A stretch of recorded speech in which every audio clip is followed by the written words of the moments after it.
Robert Kyagulanyi Ssentamu Bobi Wine bwe yatuuse ku pano eno gye nkutegeezezzaako ampuliriza yategeezezza abasajja abazungu biki ebyeri munda mu ggwanga lya Uganda naki kye basaba gavumenti z'abasajja abazungu bakolere eggwanga lya Uganda. Wuliriza ebigambo bino. Robert Kyagulanyi Ssentamu ategeeza amawanga g'abasajja abazungu nti ekyamazima newankubadde nga tuli wano twogera ku ddembe ly'abuntu naye ate mmwe abasajja abazungu mwe musinza okubeera nga ate muvujjirira abo abalinyirira eddembe ly'obuntu. Ne tugamba nti agambye ate Kyagulanyi agamba nti ekyamazima kimuluma okulaba nga amawanga g'abasajja abazungu gongera gavumenti ya ggwanga lya Uganda buli ddakiika eyita ensimbi n'akasente buli lunaku bajje balete emirembe munda mu ggwanga lya Uganda ate nga batabangula mitabangule. Kyagulanyi avayo abotola ekyama mpuliriza agamba mmwe mugamba nti nze Kyagulanyi Ssentamu nadduka mu maka gange naye temumanyi nti munda mu ggwanga lya Uganda n'ekibiina ekitaba enzikiriza munda mu ggwanga eryo erya Uganda Kintal Religious Council ekyamazima bwe nali nga bawambye amaka gange bagasazeeko kyagenda mu maka gange gennyini ne kituukira mukyala wange Babe Etungo Kyagulanyi Ssentamu ne babaako engeri gye bamudyekadyeka n'okumusudiyasudiya mbu anjogereza enzikakkane ng'ate nnyigirizibwa eddembe lyange ery'obwebange ampuliriza.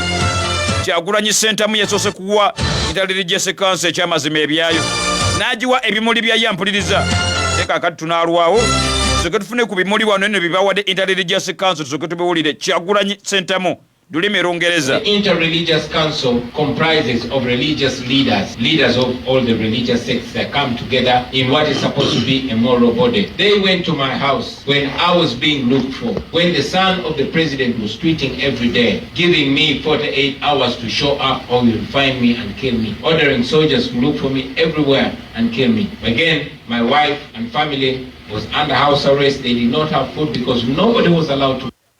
Ampuliriza Robert Kyagulanyi Ssentamu ategeeza ensi nti akakiiko oba olukiiko olutaba enzikiriza munda mu ggwanga lya Uganda abakulembeze baalwo bwe balaba nga ekyamazima amaka ge gasaliddwako nga nekennyini adduse tali maka ge lugenda lutuuza Babe Etungo Kyagulanyi by then yali akyali maka ge bagezaako okubeera nga ekyamazima bamusomeramu ng'enjogera inaku zino bweri ayogereze bba taata Suubi taata Solomoni taata Kampala tabaako fujjo lyakola tabaako wadde bwekalakaasa bwaleeta wabula kakkane ekyamazima zingire emikono emabega biwa obubaka. The Inter-Religious Council comprises of religious leaders of all the religious sects that come together in what is supposed to be a moral body. They went to my house when I was being looked for, when the son of the president was tweeting every day, giving me 48 hours to show up or you'll find me and kill me, ordering soldiers to look for me everywhere and kill me. Again, my wife and family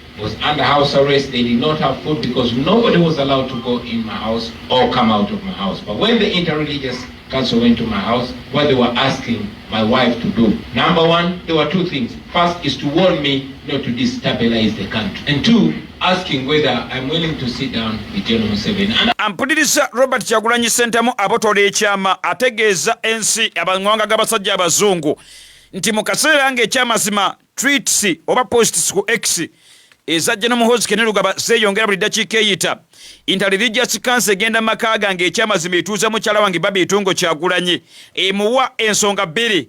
Esooka abeere ng'agenda maaso n'okunkumako sitabangula eggwanga lya Uganda.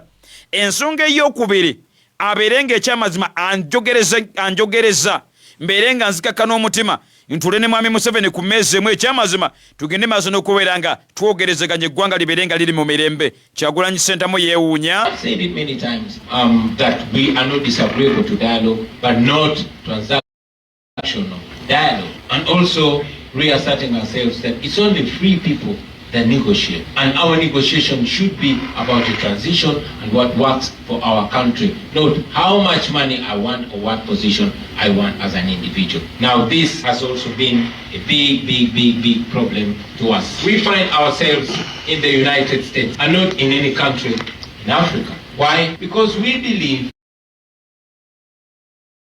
that it is countries like the United States that wield power and influence over authoritarians. Ampuliriza bino byonna abyogera mwami Kyagulanyi Ssentamu Bobi Wine ng'abasajja abazungu oba amawanga g'abajerupe gamwegesa amaaso na bonna ababadde mu holo nga bamwegesa amaaso abategeeza nti ekyamazima ensonga z'okubeera nga ntula ne mwami Museveni ez'okubeera nga njogerezeganya eddembe lyange ery'obwebange ekyamazima tekiteekeddwa kubaawo.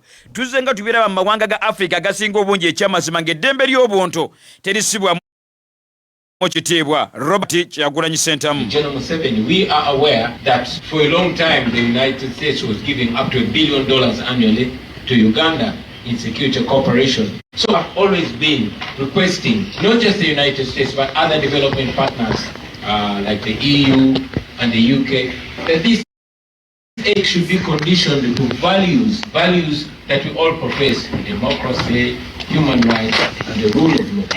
Unfortunately, it has many times played up as if the US and other development partners are only interested in diplomacy. Ampuliriza Kyagulanyi ategeeza abazungu nti ekyamazima ebbanga lyonna enfunda nnyingi bazenga beemulugunya ku ngeri amawanga gano gigawaamu eggwanga lya Uganda obuyambi ne bakomekereza nga ate bulumiza bannansi. Agamba nti kimulumya omutwe okulaba nga amawanga g'abazungu gakyesuliddeyo gwa naggamba kyokka nga munnansi munda mu ggwanga lya Uganda agenda nga ajoonyesebwa. Agamba nti amawanga g'abazungu baagala galekerawo kuddamu okuwa obuyambi eggwanga lya Uganda oba oliawo kinaakendeezaako ko ku kunyigiriza bannansi.